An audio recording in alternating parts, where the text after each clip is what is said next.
다니엘 4에서 6장, 다니엘 4장. 느부갓네살 왕은 다음과 같은 조서를 내렸다. 천하의 모든 나라와 민족들에게 평안이 있기를 바란다. 가장 높으신 하나님이 나를 위해 행하신 놀라운 일과 기적에 대하여 내가 여러 민족들에게 말하는 것을 기쁨으로 여긴다. 믿어지지 않는 기적과 놀라운 일을 보여주신 하나님, 그는 영원한 왕이 되어 대대로 다스리실 것이다.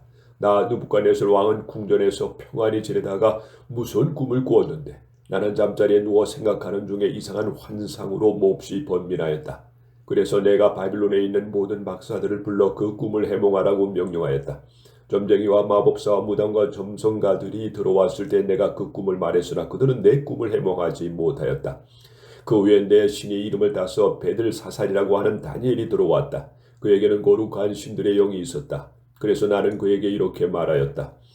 박사장, 벨들사살아, 나는 네 안에 거룩한 신들의 영이 있어 네가 어려워서 풀지 못한 신비로운 일을 없는 줄로 알고 있다. 그러니 너는 내 꿈을 해몽하라.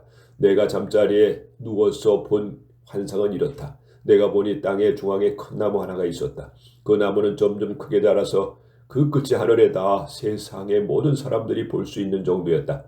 그 잎사귀는 아름답고 그 가지는 온 세상 사람들이 다 먹을 수 있을 만큼 많은 과일이 주렁주렁 달렸으며 들짐승이 그 그늘에서 쉬고 공중의 새들이 그 가지에 깃들이며 온 세상 사람들이 그 과일을 먹었다.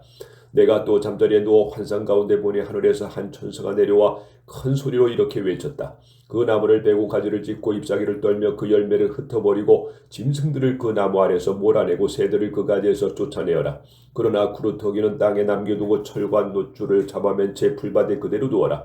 그가 하늘의 이슬을 막고 땅의 식물 가운데서 짐승과 함께 살게 하라. 그가 7년 동안 사람의 마음을 갖지 않고 짐승의 마음을 갖게 될 것이다. 이것은 순찰하는 천사들이 선언한 것이요 거룩한 자들이 명령한 것이니 가장 높으신 하나님의 인간 나라를 다스리시고 자기 뜻대로 누구에든지 나라를 주시며 그가 원하시면 가장 전한 자도 왕위에 앉힌다는 사실을 온 세상 사람들이 알게 하기 위해서이다. 이것이 나 느부갓네살 왕의 꾼 꿈이다. 벨드사살아, 이제 너는 그 꿈을 해몽하라. 이 나라의 모든 박사들이 그 꿈을 해몽하지 못했지만 너에게 거룩한 신들의 영이 있으니 너는 이 꿈을 풀어낼 수 있다. 벨드살살이라는 다니엘은 이 말을 듣자 얼마 동안 당황하며 말을 하지 못했다. 그래서 내가 벨드사살아, 너는 이 꿈과 해석 때문에 당황하지 말아라 하자 그가 이렇게 대답하였다. 대왕이시여, 그 꿈과 해석이 대왕께 미워하시는 원수들에게 관한 것이기를 바랍니다.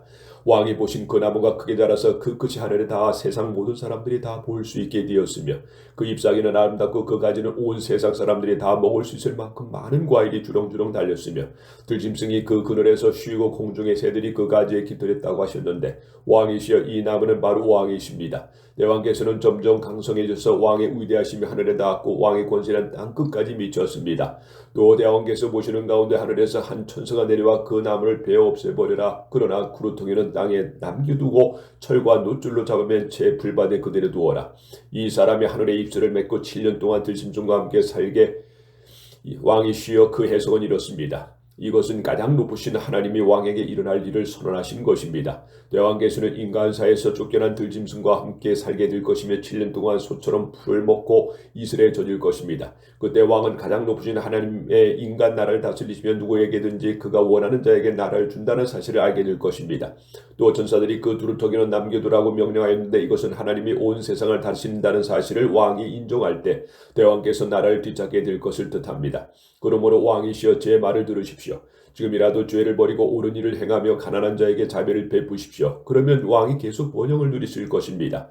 이 모든 일은 느부갓네살 왕에게 일어난 일입니다. 그로부터 12달 후에 내가 바빌론 궁전의 옥상에 거닐다가 이 큰 바빌론의 성은 영광과 위엄을 과시하기 위해서 내가 내 능력과 권세로 건설한 이 나라의 수도가 아닌가 하였다.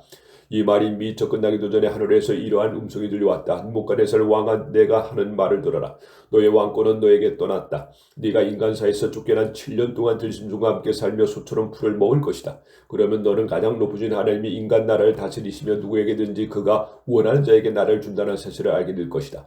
그 말이 나 느부갓네살 왕에게 즉시 이루어져 나는 인간사에서 쫓겨나 소처럼 풀을 먹으며 몸은 하늘에 이슬에 젖고 머리털은 독수리 털처럼 되었으며 내 손톱은 새 발톱처럼 되었다. 7년이 다 지났을 때 내가 하늘을 우러러 보았더니 내 정신이 뒤돌아왔다. 그래서 내가 가장 높으신 하나님께 경배하고 영원히 사시는 그분에게 이렇게 찬양하였다. 그 영원히 다스리시며 그의 나라는 대대로 지속될 것이다.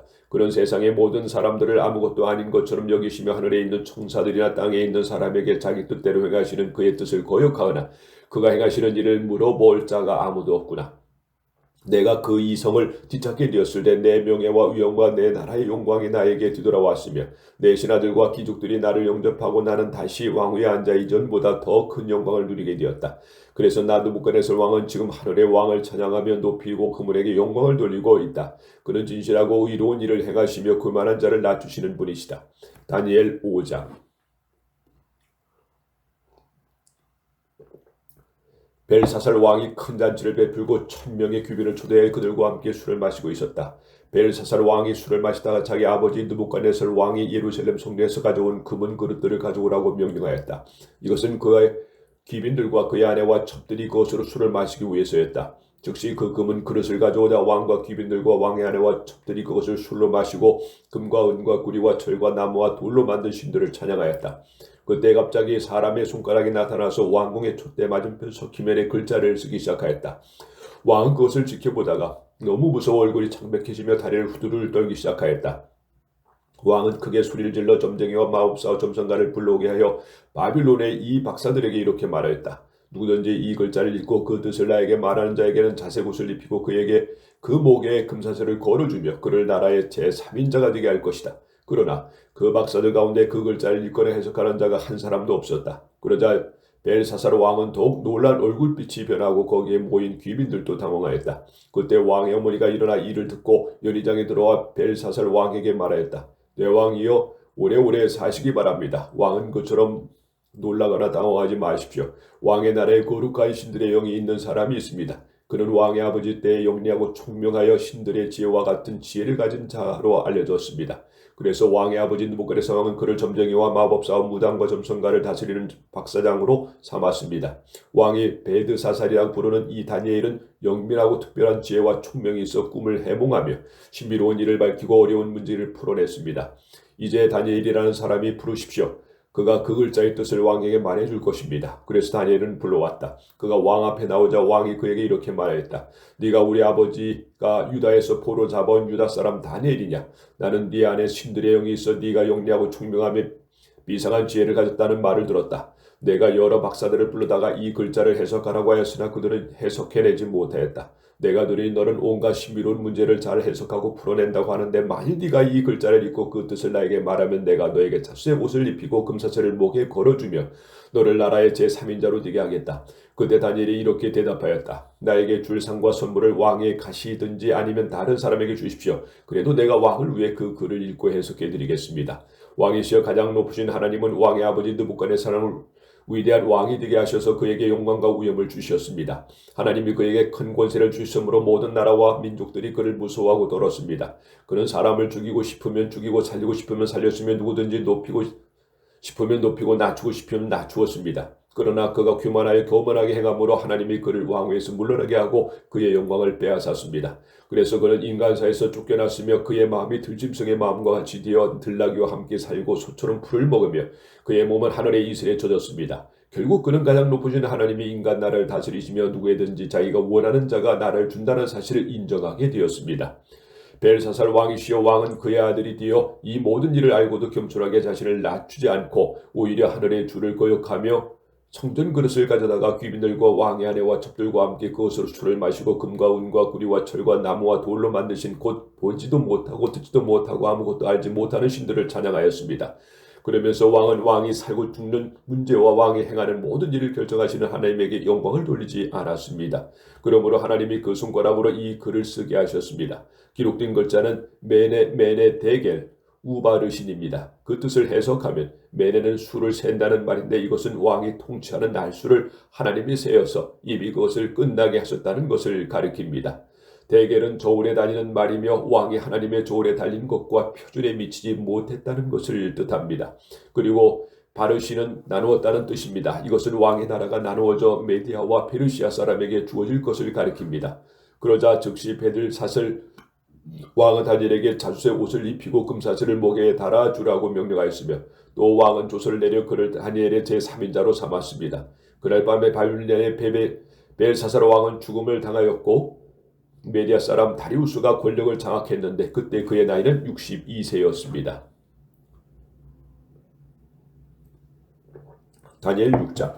다리우스는 자기가 원한 대로 전국을 20도로 나누고 각 도에 도지사를 세웠다. 그리고 그는 도지사를 감독하는 총리 3사람을 세워 도지사가 총리에게 국정보고를 하게 하여 왕의 나라 일을 보는데 어려움이 없게 하였다. 그 총리 가운데 한 사람이 바로 다니엘이었다. 다니엘은 총명하며 모든 면의 도지사들과 다른 총리들보다 뛰어났으므로 왕은 그에게 나라의 모든 일을 맡길 생각이었다. 그러자 다른 총리들과 지도자들은 다니엘이 국사를 처리하는 데 있어서 잘못한 점을 찾았고 그를 고발하려고 했으나 다니엘이 자기 일에 충실하고 잘못이나 부정을 저지른 일이 없으므로 그들은 다니엘에게서 아무 흠을 찾지 못하였다. 그래서 그들은 그의 종교와 관련된 일이 아니면 그에게 잘못을 찾아 그를 고소할 방법이 없다고 서로 속삭였다. 그러고서 그들은 왕에게 가서 이렇게 말하였다. 다리우스 왕이시여 부디 오래오래 사십시오. 나라의 모든 총리와 총독과 도지사와 고문들과 고관들이 모여서 의논한 결과 대왕께서 한 금령을 내려 그것을 법으로 정해 주실 것을 요청하기로 합의했습니다. 그것은 지금부터 30일 동안 누구든지 왕 외에는 어느 신에게나 사람에게 기도하는 자를 사자굴에 던져 넣기로 한 것입니다. 그러므로 왕이시여 이제 금령을 내려 조서에 어인을 찍어서 고칠 수 없는 메디아의 페르시아 법으로 정하십시오. 그래서 다리우스 왕은 조서에 어인을 찍어 금령을 공포하였다. 다니엘은 그 조서에 어인이 찍힌 것을 알고도 자기 집으로 돌아가 예루살렘을 향해 창문을 열어둔 채 다락방에서 전에 항상 하던 대로 하루 3번 무릎을 꿇고 기도하며 그의 하나님께 감사하였다. 다니엘은 모함하려고 하는 자들이 떼를 지어가서 그가 자기 하나님께 기도하는 것을 보고 왕에게 가서 말하였다. 왕이시여 대왕께서는 이미 금령에 어인을 찍어서 지금부터 30일 동안 누구든지 왕 외에 어느 신이나 사람에게 기도하면 사자굴에 던져 넣기로 하지 않았습니까? 그러자 왕이 그것은 아무도 고칠 수 없는 메디아 페르시아의 법으로 정한 것이다 하고 대답하였다. 그때 그들은 유다에서 포로로 잡혀온 다니엘이 왕과 왕의 금령을 무시하고 하루 3번씩 기도하고 있습니다 하였다. 왕은 이 말을 듣고 몹시 괴로워하며 다니엘을 구할 방법을 찾으려고 해가 질 때까지 고심하고 있었다. 그때 그들이 다시 왕에게 몰려와 이렇게 말하였다. 왕이시여 메디아와 페르시아의 법률에 의하면 일단 왕이 공포한 법이나 금령은 고칠 수 없다는 사실을 기억하십시오. 그래서 왕은 하는 수 없이 명령을 내리고 말았다. 그러자 그들은 다니엘을 끌어다가 사자굴에 던져 넣었다. 그때 왕은 다니엘에게 네가 항상 섬기는 네 하나님이 너를 구하시기를 바란다 하고 말하였다. 사람들이 돌을 굴려다가 사자굴의 입구를 막았을 때 왕은 어인과 고관들의 인을 쳐서 봉하였다. 이것은 다니엘에 관한 일을 변경할 수 없도록 하기 위해서였다. 그러고서 왕은 궁전으로 돌아가 여느 때와 흥겨운 풍악도 마다하고 밤새도록 아무것도 먹지 않은 채 뜬 눈으로 지냈다. 다음날 왕은 새벽에 일어나 사자굴로 급히 달려가서 걱정스러운 목소리로 다니엘을 부르며 이렇게 말하였다. 살아계신 하나님의 종 다니엘아, 네가 항상 섬기는 하나님이 너를 사자굴에서 구할 수 있었느냐? 그때 다니엘이 대답하였다. 왕이시여 오래오래 사시기 바랍니다. 나의 하나님이 자기 천사를 보내 사자들의 입을 막았으므로 사자들이 나를 해치지 않았습니다. 그분이 이렇게 하시는 것은 나에게 죄가 없음을 아셨기 때문입니다. 왕이시여 나는 또 왕에게서 잘못한 것이 없습니다. 그러자 왕은 너무 기뻐서 줄 모르고 다니엘을 사자굴에서 끌어오라고 명령하였다. 다니엘이 사자굴에서 올라왔을 때 그의 몸이 하나도 상하지 않았다. 이것은 그가 자기 하나님을 신뢰했기 때문이었다. 그러자 왕은 명령을 내려 다니엘을 고소한 사람들을 끌어오게 하여 그들을 처자들과 함께 사자굴에 던져 넣게 하였다. 그들이 사자굴 밑바닥에 미쳐 닿기도 전에 사자들이 달려들어 그들의 뼈까지 다 부숴버렸다. 그때 다리우스 왕은 그의 제국 안에 있는 모든 나라와 민족들에게 다음과 같은 조서를 냈다. 모든 나라와 민족들에게 평안이 있길 바란다. 이제 내가 선언한다. 내 제국 안에 있는 모든 사람들은 다니엘의 하나님을 두려워하며 숭배하라. 그는 살아계신 하나님이시니 영원히 다스릴 것이며 그의 나라는 망하지 않을 것이요 그의 권세는 무궁할 것이다. 그는 구원도 하시고 건져내시기도 하시며 하늘과 땅에서 놀라운 일과 기적을 행하시는 분이시다. 그가 다니엘을 구출하여 사자의 밥이 되지 않게 하셨다. 이렇게 해서 다니엘은 다리우스 왕과 페르시아 키루스 황제 시대에 크게 이름을 떨쳤다.